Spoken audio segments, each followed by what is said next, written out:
Welcome home to USA Global TV and Radio, a place where dreams take flight, with authentic storytelling, diverse perspectives and meaningful conversations, where global stories unite and bridges are built beyond all borders. Discover world-class education, entertainment, hope and inspiration. Together, we're building bridges worldwide. Subscribe to our channel, USA Global TV. Download our app, USA Global TV. Be our guest or join our team. Visit usaglobaltv.com. Thanks to our founder and executive producer, Dr. Jacalyn Kerbeck. Music score by Yeffy Tang from Cloud Road Music. Voiceover artist Mike Porter. Creative direction by Paul Garcia. USA Global TV and Radio, your home for global connection. All rights reserved. This video and its contents are the exclusive property of USA Global TV and Radio. Unauthorized use, duplication or redistribution in any form is strictly prohibited.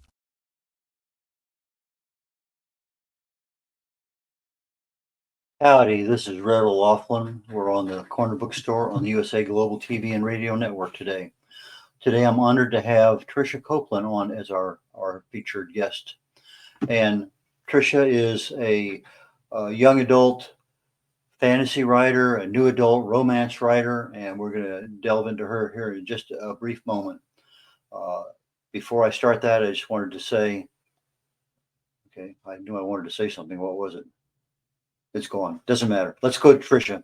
Tricia, please join me. Hi, Red. Thank you for having me. You're most welcome. Sometimes I have something right there and I have a brain fog or something. Okay, I don't know what it is. Let's not waste any more time. Let's go. So anyway, how long have you been writing? I've been actually, this is my 10th anniversary of publishing, I should say. I've been writing much longer than that. It took me about 8 years to finish my first publication. So it's been 18 years of writing and 10 years of publishing. Okay, so what caused you to write that first book? 8 years is a long time to be involved with something like that. Yeah, I was a stay-at-home mom and I was a little bored probably. But in the evening, instead of watching Netflix, I kind of got bored with shows. I decided to write a fictionalized account of my experience with anorexia. So my first book series, the Being Me book series, is that story of how I developed anorexia, some of what the backstory of what led up to that, and then my recovery. So the 4-book series covers a girl named Amanda from her freshman year in college to her senior year in college, and it shows how she became depressed and then eventually turned to an eating disorder and developed anorexia, but also shows the hope in her recovery in that period of time. This was based on somebody you knew, you or someone else? Yeah, so it's based on my experience, but I felt more comfortable writing as a fictionalized version of that. So I could make it a little bit more dramatic in some places. Eating disorders are interesting because the cause is not always the same. It may be depression, it may be anxiety, it may be stress. I mean, just a lot of things cause it. And sometimes, and I'm sure you're probably, I'm going to say the expert here today. If I have any eating disorder, it's definitely to put a few pounds on extra rather than to keep them off. But however, I am right now, let's see, 11 a.m. I am 85 hours into a fast. And oh, wow. I typically do a 72-hour fast every month. And occasionally I goes to 100, 120 hours, but it's something I've been doing for a long time. But for the last several months, I have not done it for other reasons. I came down with shingles and it just destroyed my life for about 5 or 6 months. That's me. Let's get back to you. So you were in college, you had anorexia, major life lesson. You want to share some of that experience with others? Yeah. Yeah. And I guess before that point, I kind of had the view that if you had a problem or you were struggling, that you just kept it to yourself and you tried to get through it and work through it and soldier on. And that worked for me for a while, but then it stopped working for me and I became really depressed, but I still felt like I didn't have anyone to share it with or couldn't share it with anyone. So I kept it all bottled up inside. And then I decided what would fix me is if, I got more in shape and lost a couple pounds. And at first you get really good, I wasn't heavy by any means. And at first you get really good feedback from that. You get more attention, I got more dates, and it seemed wonderful until, 20 pounds later, I couldn't stop. I even wanting to make the choice to be healthy, I couldn't make my brain do that. I couldn't make myself eat a healthy meal or stay on a healthy diet. And in the end, I lost 40 pounds and nearly died from it. So it was a wake up call for me and a lesson in that, yes, humans do need to reach out. We do need each other. We do need to share our burdens, and we can help each other through that. And actually, you can connect better with other people if you're being real and authentic and not just pretending like everything is perfect in your life. Okay, let me ask our production engineer to bring up your website because I want people to see that book. That way they know where it's at. They can go get it. So if she has the ability to pull up triciacopeland.com here, we'll have that in just a moment. Did you find any other people, your friends, who were suffering the same kind of disease? Not the same type of disease, but I think, I was at a really high pressure school, and if the first book is This Me? So if you're scrolling down, I think it's near the bottom, but yeah, so I think we were all at a really high pressure school. And we put a lot of pressure on ourselves to make good grades and do well. And people dealt in their own ways. And it was just stressful to be in there it is. There's the first one. Is This Me? Is the first book in that series. Okay. Yeah. So I mean, I don't know any. After in recovery, I met a lot of people that were dealing with eating disorders, and that was a great help to be able to recover and heal with those people. Okay, so the book is This Me? Tricia Copeland. Correct. It's on your website, triciacopeland.com. I'm sure they can probably find it other places too. But that covers a period of time that you were in college and for whatever reason came down with anorexia and how you dealt with it and the success story that came out of it at the end. So Right. for our listeners or our viewers today,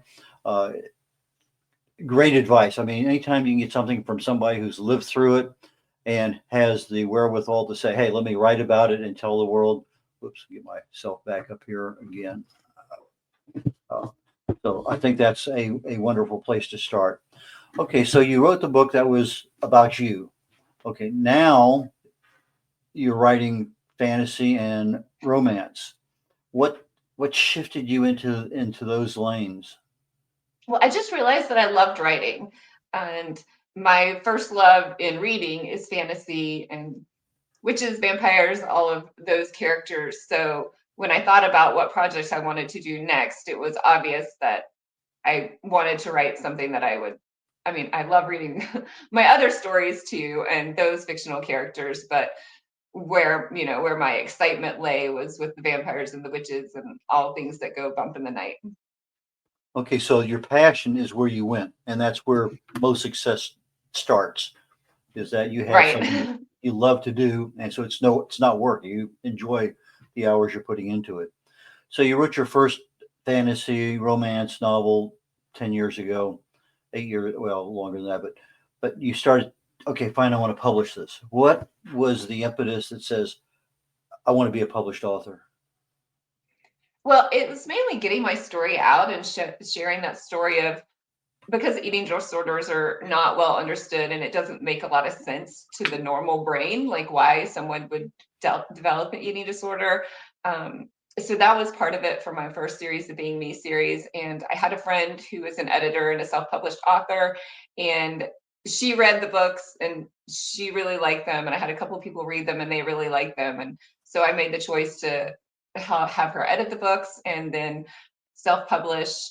And from there it just launched that love of writing. So the next project was my Kingdom Journal series, which starts with the Kingdom of Embers, that follows a vampire witch hybrid and two other witches who have to come together to break a curse on the witch lines.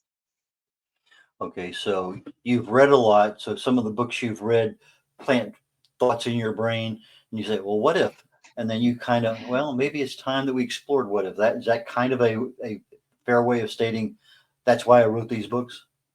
It is, yeah. And I like to explore different characters and their aspirations and their challenges and their motivations. So most of my books are character driven. I came up with this vampire witch hybrid, and actually thought it would be more of a vampire series, but it turned out being more of a witch series because I developed the idea for this curse, and the witches had to come together to break the curse. And then the main antagonist doesn't want them to break the curse because she wants to have all the power from the witch souls that are trapped in purgatory. So yeah, it ended up being more of a witchy spell curse series, but it turned out really fun. There's vampires and there's hybrids and there's werewolves and there's fairies. Dr. Jacalyn, could you bring our website up one more time and let's go ahead and take a look at the books in this series? Thank you. Okay, so this series starts with which ones? Kingdom of Embers. Kingdom of Embers, okay. Right. And how many So, are in that particular series too? that one's a complete series. It has 4 books in the series plus the prequel, so it's 5 books Wow. in total, I guess. And the prequel is my vampire novel. Finally, the main character's mother, she's half vampire, half witch, so her mother is a vampire, and it follows her mother from the 16th century until the year 2000 or 1999. So Okay. it follows her mother and her life, and then the main series is contemporary. Oh, that was why we leave it. Before I get to the next question, the covers. Uh, Is This Me is a very startling cover with the eyes. Just Right. it's attracting but disturbing, I think, at the same time. Uh, why did you decide on that cover? Because the character Amanda is really, she's going to college for the first time, and I think it's a critical time in people's lives when sometimes maybe they step out of their comfort zone and do things that maybe are out of character, and they're not really sure, oh, am I this person or am I this person, or and where do I fit, where do I belong, who do I want to be, all of those questions. And so those are the things she's struggling with, and I wanted it to be just very dramatic in how she was looking at her life, how she was questioning her life and her actions and her attitudes. I think struggle is a very good word. I see that in the face. Right. Okay, the book covers on your other ones. There's a little continuity between that. So a very dark cover, is that part of that darkness of the writing? It's not dark. I mean, it's a young adult book, so and there's some grisly scenes, but it's not very graphic. I guess it's dark in the fact that there's a curse on the witches and their souls are trapped in purgatory after they die. And the main goal is to stop this from happening. But yeah, so I guess it has also some mystery to it too, because they have to figure out exactly what the curse is and how to break it, and involved in was this curse placed on them. And all of them are, Elena, the main character, she doesn't know who her father is. She's never met him. Her mother won't tell her who he is, so there's a mystery surrounding that. And they're all kind of, one of the witches doesn't even know he's a witch in the beginning, so they're all kind of discovering who they are and their purpose in life as well. Okay, so Is This Me was a book that took 8 years to write?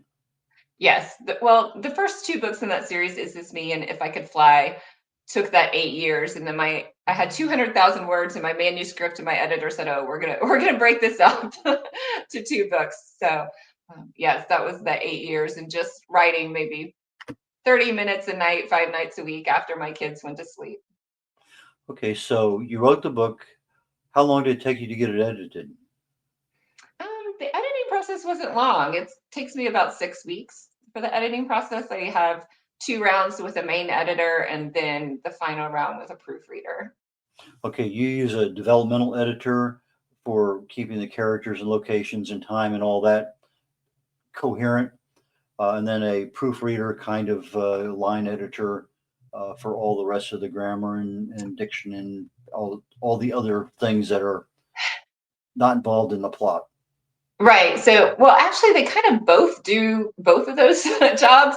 The initial editor, the main editor, who I guess I called them that, and they're with Indie Books Gone Wild, who I love them, so they're great. Yeah. So my first main editor will do the developmental stuff as well as grammar, and we do 2 passes with that. So she edits and she sends it back to me, and then I make the corrections that need to be made, and she looks at it again, and we have that same process. It comes back to me, and we decide, okay, it's good. But the proofreader is like just another set of eyes on a final proof, because when you're editing your own work, and even for the editor, if she's read it multiple times, you don't see things that are mistakes that need to be corrected. So the proofreader has the final, like, oh, but she does look for things in the story and inconsistencies too. That is so true. You look at something long enough that you've written, you put stuff in where you know your brain put it, but it's not on the paper. So I've seen that too many times. What I would write a book. I will put it through the audio portion of Microsoft Word and had it read back to me, or even if I just do a blog. Do you use anything like that for your own? I don't. I probably should. And it was interesting when I was producing the audiobooks for this series, I did catch a few errors that, none of us had caught in, but listening to it, and I guess reviewing the audiobook for release, we did find some and go back and correct some errors in the books too. Okay, so you get the editing done, the book is there, you get a cover, everything's ready to publish, you get it published. When did you start your marketing campaign on your first couple of books? I did a lot of research with how to market books, how to do releases. So I really was trying to start my platform before I released my book. So I got my website up, I got some social media accounts up, I started talking to advanced readers and giving my book to advanced readers so they could read and review before I released it. So all of those kind of set the platform for me being able to release the books and have a semi-successful release in the beginning. And you always start small, start somewhere. I went to my first book con, I guess, in Nashville in 2015. And I wasn't a signing author. I didn't have a table, but I was just meeting people, meeting bloggers. And I met so many bloggers that I still talk to today. So it's, you kind of develop that community. Tricia, when you're out there networking with people and you run into somebody that does this, that, and whatever, and you develop a relationship, I'm sure there's some give and take on both ends. They'll tell you, hey, there's this thing over here or whatever, and you do the same thing and say, oh, deal, were you aware of this? So that networking, I think, is so important for authors, especially new authors, because nobody knows who they are. Now, once you get a little bit of a reputation, some credibility, it seems like things changed overnight, but they really didn't. And so you're out there and you have product to sell, you have people to meet, things to do, all that kind of stuff. And so I'm sure it started slowly at first, but was there one area that you say, I'll never do that again? And was another area you say, hey, if you're writing a book, you must do this. So let's look at both sides of success and failure, and be aware in about a minute or so, we're going to have a quick break. Okay, so I guess beware is just like research the people you're talking to, the events you're going to make sure they're quality events, they're put on by great people, and that that you're gonna have readers coming to them.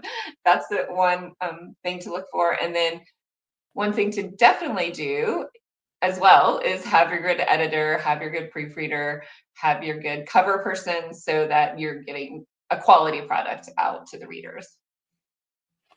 Do you do any giveaways as a speaker at an event?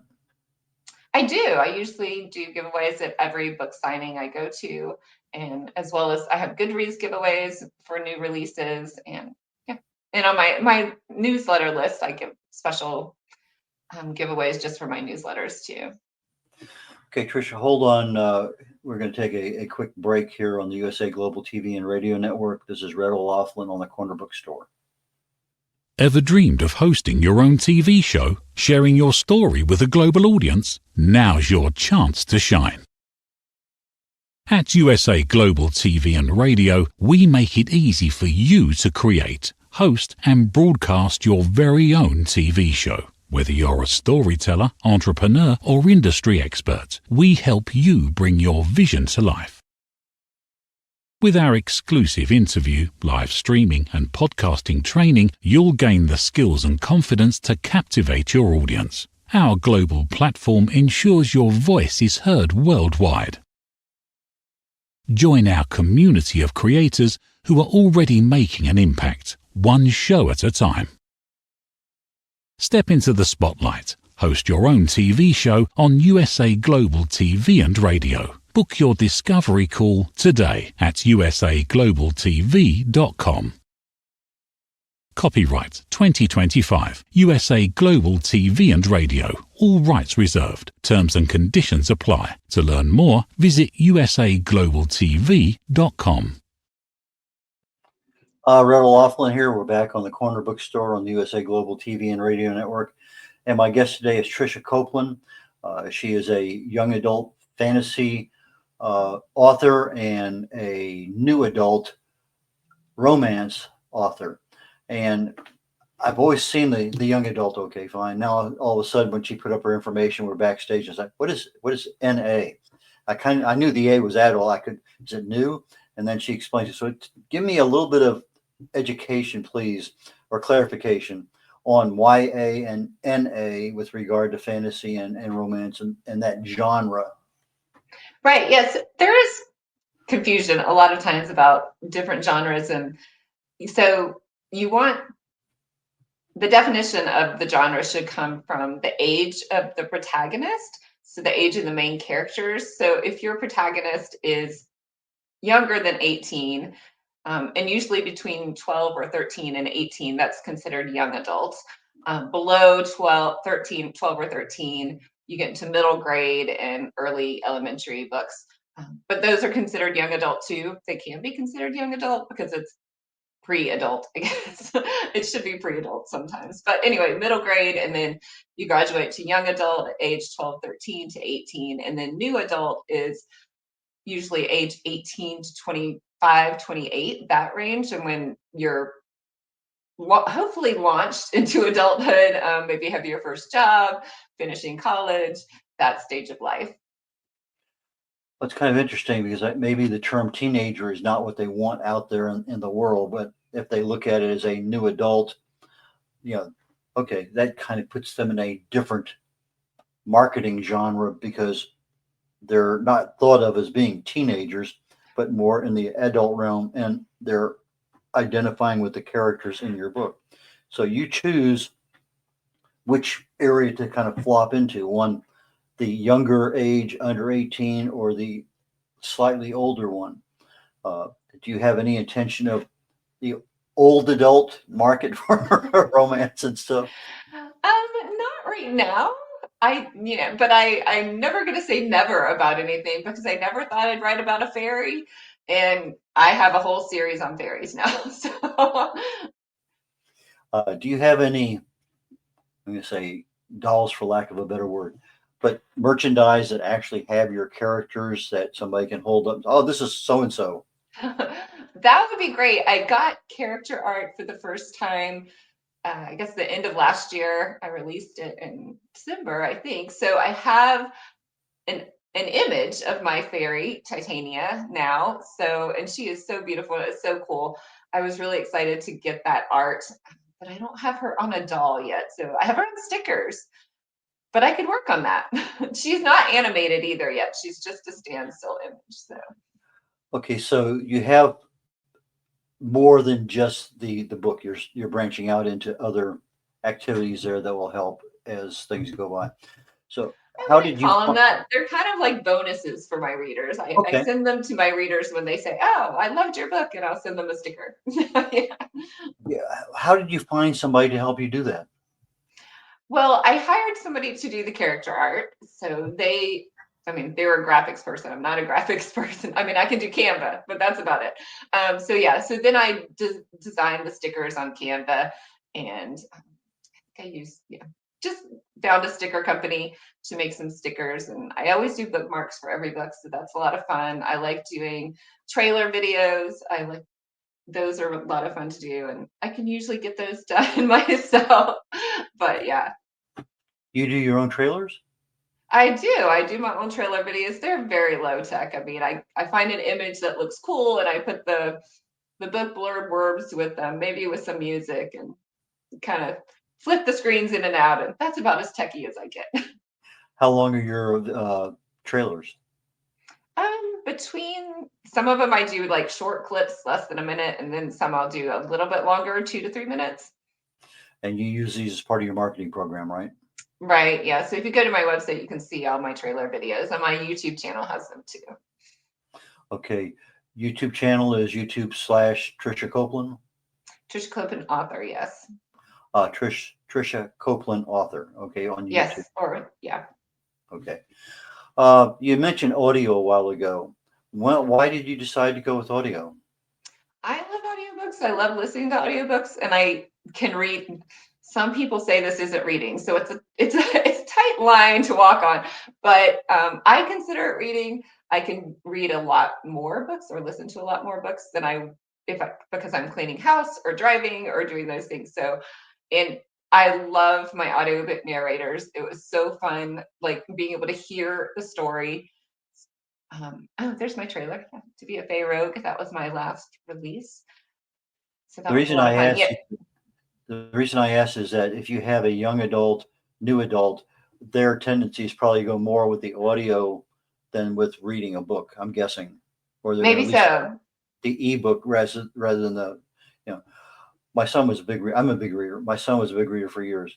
And I think it was 2 Christmases ago. I sent him half a dozen books, and he says, "Dad, don't send me any more books. Send me the ebook." Oh, Okay. okay. If that and he's by no means anywhere near the young adult area. In fact, his daughter, our youngest, is in college now, so it kind of gives you an idea where things kind of fit in that age group. But the media that you're using has to be something that you're going to make a profit on. You get some royalties from, but also going to be what the reader wants, and that sometimes is hard to determine. So when you send out a blurb, not a blurb, you send out a trailer. Are you sending that out only in Instagram or Pinterest or Facebook, or where do you find your social media to get you the best response for those kind of video marketing? Right. I do them on YouTube, Instagram, Facebook, and I do have a Pinterest page. I don't do as much on it. I do have a Twitter account as well. I guess X now, call it X. I do have, but I'm usually most active on YouTube and Instagram and Facebook. Okay. AI, artificial intelligence. I'm assuming you don't use it at all, or if you do, it's so very minimal, it's a non-issue. Yeah, the most I use AI is like the word prediction on Microsoft Word or my emails. I haven't used it for other things yet.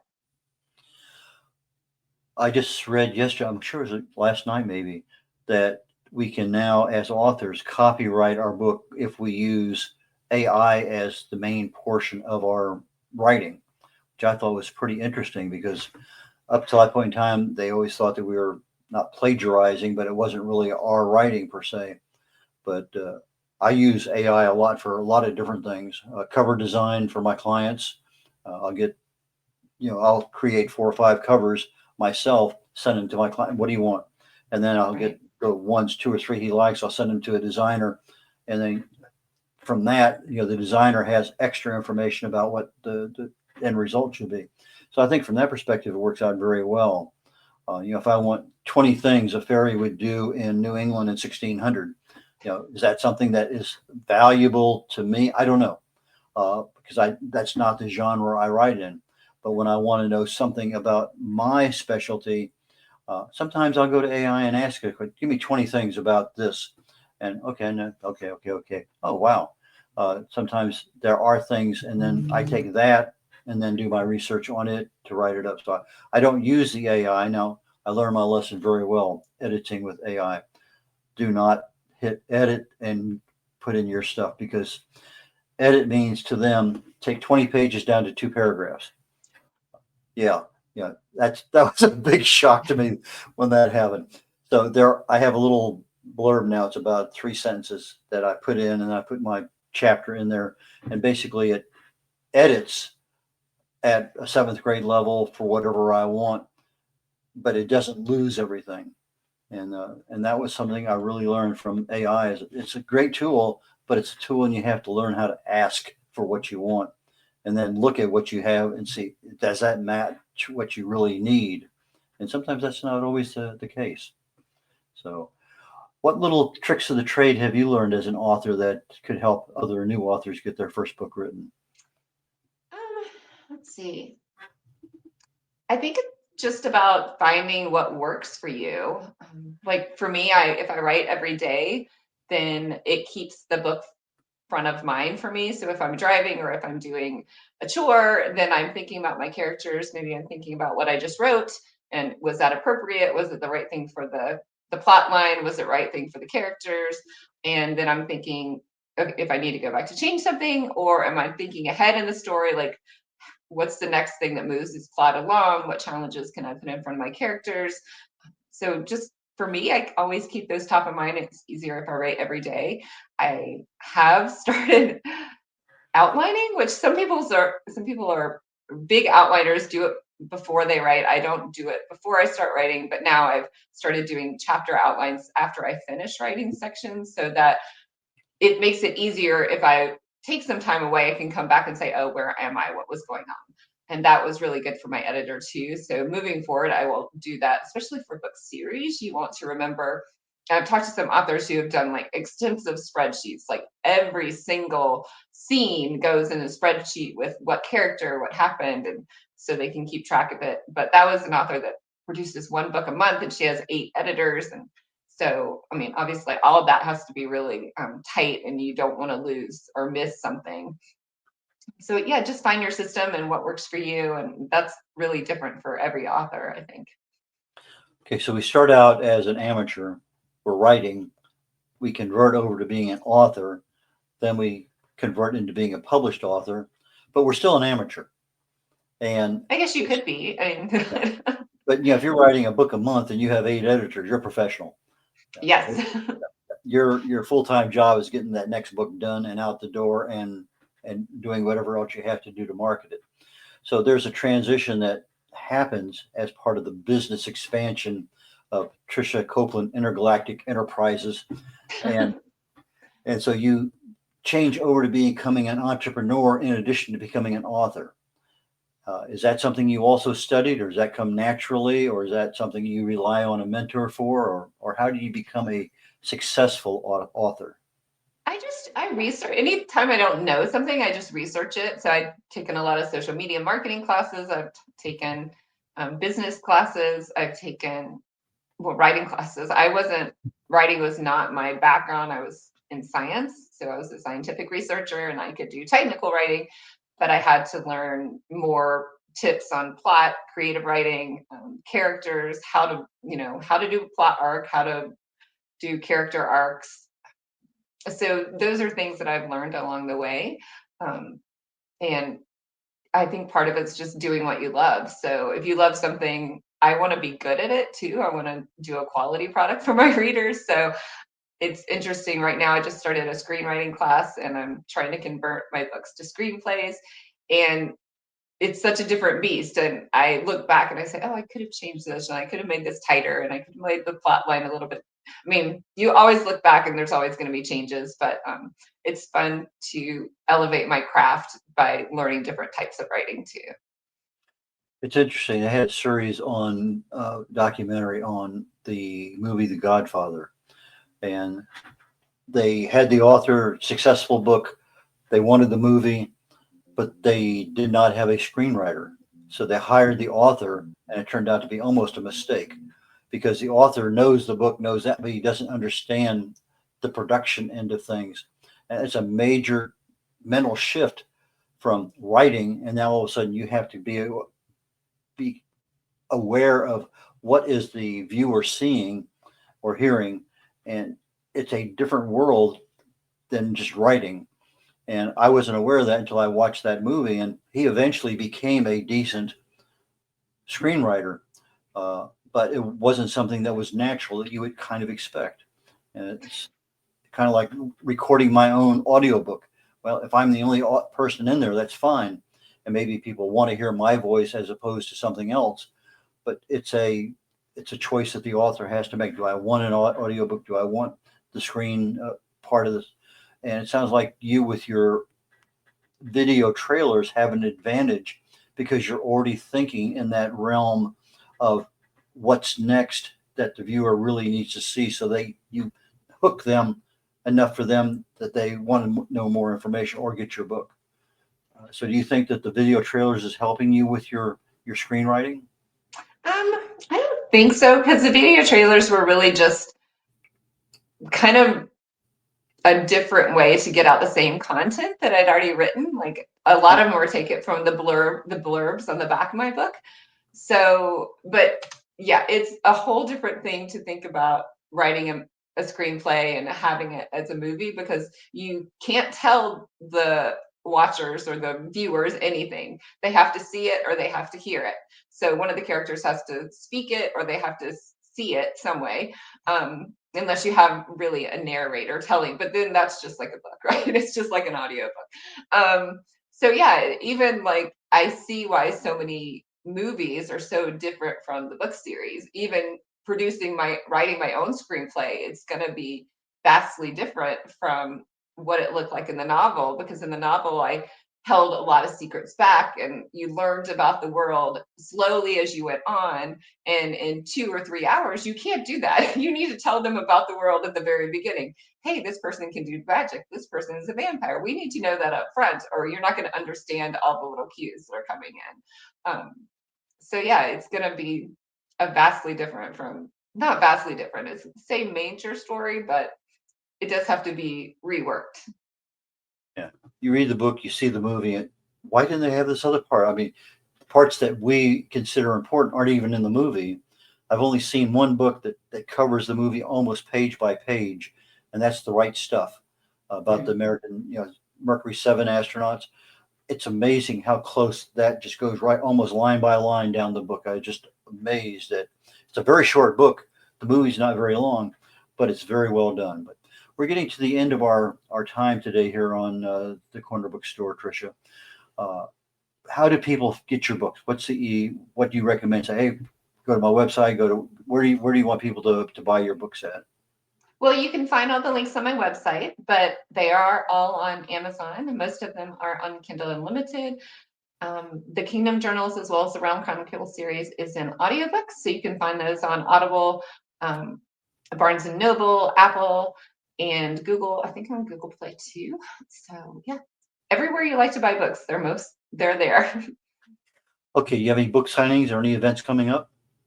I do. I'm going to Roanoke for Roanoke Authors Rock Roanoke. I think. Why am I? It used to be Roanoke Author Invasion. Now it's Authors Rock Roanoke. I think Roanoke, Virginia, April 5th, Saturday, April 5th. I will be in Colorado Springs. On Sunday, April 27th, I'm going to Salt Lake City, Utah in January for readers in this city. And I don't have the rest of my year planned, but those are for the next couple of months at least. Oh, fantastic. I'm super glad to hear that you have that level of activity. So I wish you the absolute best. And please join us again down the road here on the USA Global TV and Radio Network. There are a lot of different shows that are available that I think you would fit into very, very nicely. So with that, I'm going to bid you adieu and let our audience know what's coming up here shortly. Thank you, Tricia. I really enjoyed our time today. Next on the Wise Ones in about 20 minutes, I have Mike Coas. He's a local lawyer here in the Houston area where I live. I've known him for a number of years. He's an author, very successful author. And so from a business perspective as an author, I thought he would be a great person to have on the show as an entrepreneur. So we're going to talk with Mike about that. He also has some other interesting things on dirt bike and other things he does with his kids. So immediately following the Wise Ones, my show called Talking Heads is one that I do myself where I talk about a particular topic. A couple of months ago, I changed it over to be, what would I do? And that what would I do I pick a topic like cancer or something. Well, today we're talking about nutrition. So with that being said, I'm going to go ahead and conclude today's show on the Corner Bookstore on the USA Global TV and Radio Network, and see you all next week. Take care. Bye now. In a world full of noise, misunderstandings, and interruptions, master the art of listening with Dr. Jacalyn Kerbeck. Dr. Jacalyn Kerbeck is the listening mentor of USA Global TV and Radio and the Amazon #1 best-selling author of Mastering the Power of Elevated Listening. Elevate your listening. Elevate your life.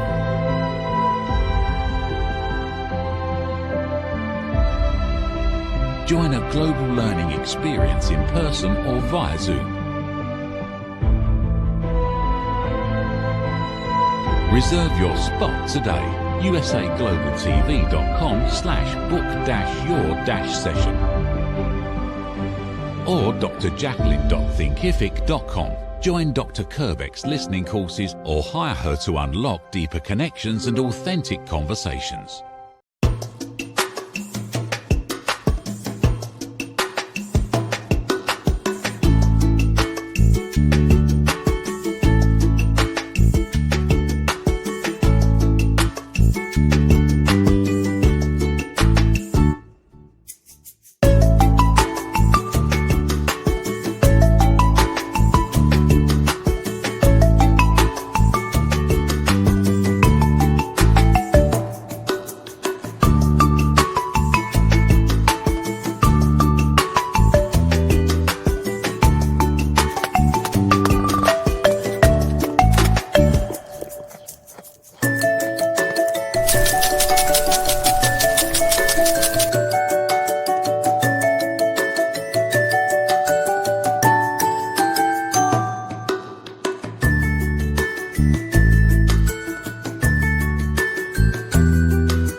Have you ever felt unheard?